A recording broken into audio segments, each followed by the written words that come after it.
Vamos a referirnos a un trabajo de Lowy que ha tenido una gran significación en políticas públicas, que publicó a finales de los 60, principios de los 70, y que acabó configurando un esquema de análisis que sigue teniendo hoy mucha influencia. Posteriormente, Wilson, en el año 73, modificó ese esquema de análisis de relación entre política y políticas, y ese esquema es el que vamos a utilizar a continuación. El gran impacto que tuvo el artículo de Lowy fue que era contraintuitivo. O sea, normalmente pensamos que depende, digamos, de la orientación política de los gobiernos y de los partidos, las políticas acabarán siendo pues, más de derechas, más de izquierdas, más transformadoras, menos transformadoras. Es decir, la ecuación sería politics, ¿no?, influye en policies.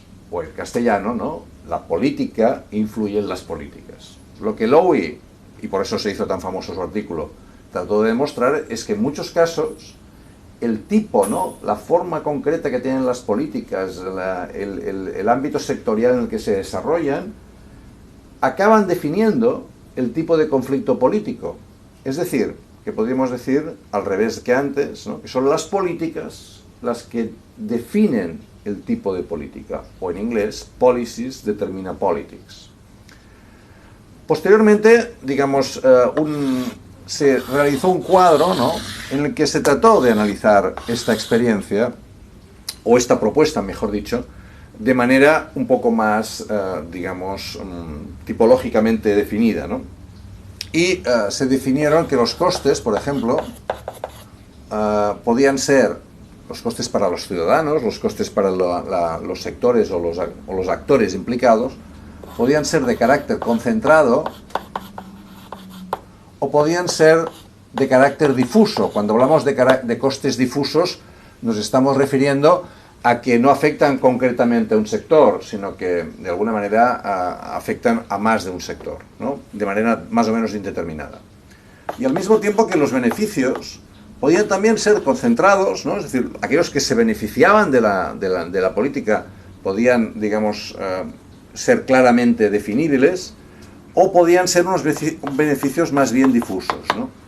A partir de este cuadro de doble entrada, se definían ciertos tipos de políticas. Por ejemplo, costes concentrados, beneficios concentrados. Aquí tendríamos lo que llamaríamos las políticas redistributivas, ¿no?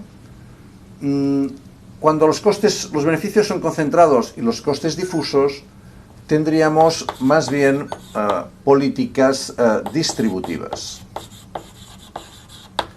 Costes concentrados, beneficios difusos, tendríamos las políticas regulativas.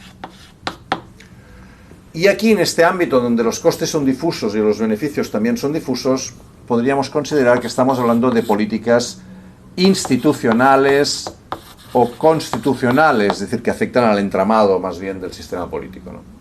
Fijémonos, las políticas redistributivas clásicas son las políticas fiscales o de carácter social, es decir, que, digamos, el Estado, las instituciones, a través de la política fiscal, recaudan impuestos, hipotéticamente, gravando más a los más poderosos y menos a los menos poderosos, a los sectores más populares de la población, y de esta manera, con estos recursos, lo que hacen es emprender políticas educativas, sanitarias, sociales, que facilitan la redistribución de la riqueza, ¿no? Entonces, los beneficios están concentrados porque afectan a sectores concretos que sin esos recursos no tendrían acceso a la educación o a la sanidad, pero los costes también están concentrados. ¿Por qué? Porque afectan a sectores sociales muy concretos, los que tienen más renta. Lo que dice Lowy es, en estos casos ya podemos predecir que el conflicto lo podemos ya anticipar, ¿no? Es decir, estarán a favor aquellos sectores y aquel tipo, digamos, de partidos políticos que están a favor más bien de la igualdad y de la redistribución, y estarán en contra aquellos que no quieren que el Estado se meta en los temas de mercado, etc. Es decir, aquí tendríamos un eje de conflicto político claramente determinado que es derecha-izquierda.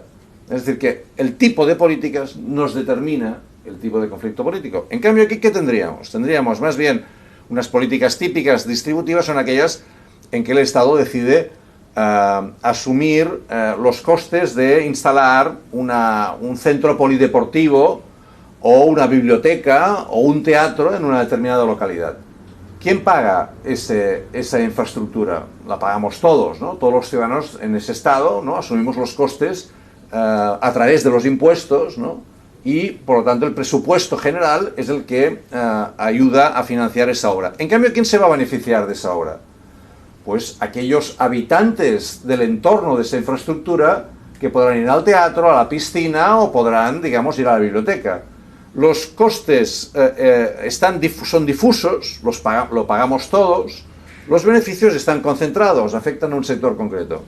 Estas son un tipo de políticas, dice Lowy, que les gusta mucho a los políticos, ¿no? Porque de alguna manera les permite generar clientelismo, ¿no? Es decir, hay una clientela concreta a la cual le pones, ¿no?, una determinada infraestructura, ellos están agradecidos y al final acabarán votándote. En cambio, los costes no está claro quién los asume, los asumimos todos, ¿no? Por lo tanto, son un tipo de políticas, dice él, que el tipo de conflicto político que generan es más bien bajo. Porque los partidos incluso se pueden poner de acuerdo, partidos distintos, a la hora de votar presupuesto. Si tú me apoyas en el polideportivo de tal sitio, yo te apoyaré en la biblioteca de tal sitio, ¿no? Es lo que se conoce en inglés como un proceso de log rolling, ¿no? Es decir, nos ponemos juntos, ¿no? Es decir, acordamos sobre este tema, a lo mejor no acordamos sobre otros, pero acordamos sacar del presupuesto recursos suficientes para, digamos, de alguna manera, satisfacer a nuestras respectivas clientelas.